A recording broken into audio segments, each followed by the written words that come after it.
Hello and welcome to State of the Union. I'm Stefan Grobe in Brussels. What a week this has been, and a bad week for nationalist and populist forces.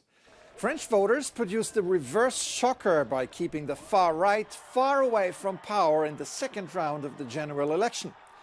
On the European level, mushrooming far-right parliamentary groups are splintering the populist influence in the European Parliament.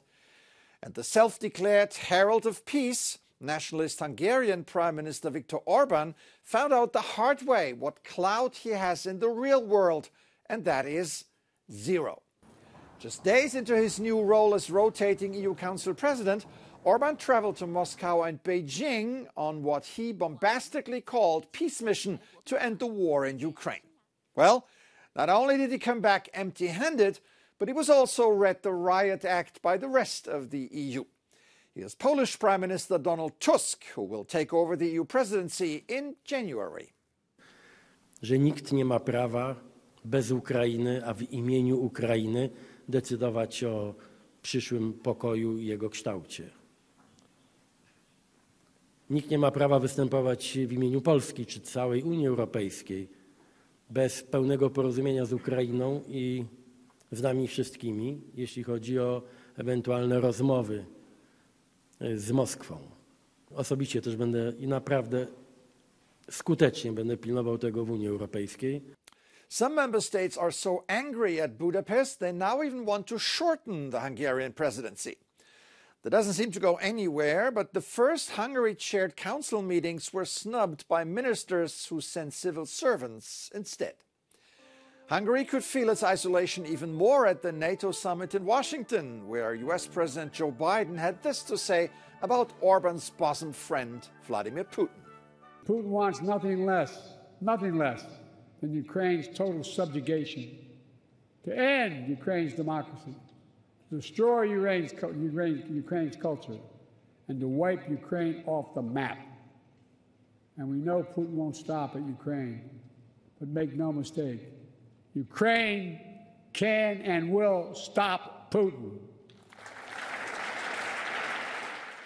The Washington summit was meant to present a united front and show that in its 75th year, the alliance is as strong as ever. But it was overshadowed by a series of crises, of which questions about President Biden's fitness for office at 81 was probably the least of the problems. So, what's in store for NATO going forward? Joining me now is Ian Lesser, Executive Director of the Brussels office of the German Marshall Fund. Welcome to the program. Good to be with you. So, President Biden has called the alliance the most unified it has ever been, but behind the scenes the mood was rather gloomy. What are the most important challenges for NATO going forward? Well, above all, even though this is the 75th anniversary and it has, in some sense, a celebratory character to it, there is a war going on in Europe.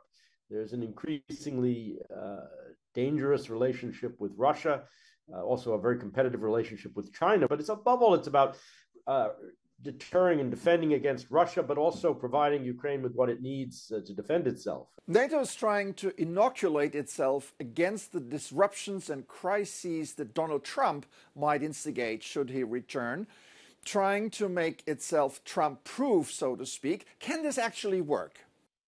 Well, NATO has had some experience with this. And of course, we don't know what the outcome will be in Washington. But even if Biden is reelected, there are going to be big challenges for NATO. Any American administration is going to keep coming to Europe and asking Europe to spend more and do more. And of course, NATO has been doing some of that, but the challenges are very large and the requirements are very big. But of course, that's a much more pointed issue if Trump is reelected. And there is some desire to try to put Europe in a more stable position in that regard. Yes, there is Trump, but there's also growing power of far-right forces unfriendly to NATO in Europe. How serious a problem is this for the alliance? Well, far right, but also in some cases also on the left, parties that are not always supportive of the transatlantic relationship.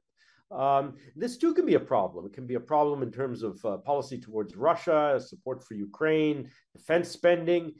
Many of the parties who are seeking power in Europe want to spend money on other things, on social programs, at a time when defense is demanding more spending. And that requirement is probably going to go on for years. So in a sense, the stresses exist in a political way on both sides of the Atlantic. Finally, there's a new Secretary General in town. Is Mark Rutte the right man for steering NATO through stormy waters? Well, everything that is done at NATO, from the smallest to the largest thing, is done by consensus. And there are a few things more important than choosing a Secretary General in very difficult times.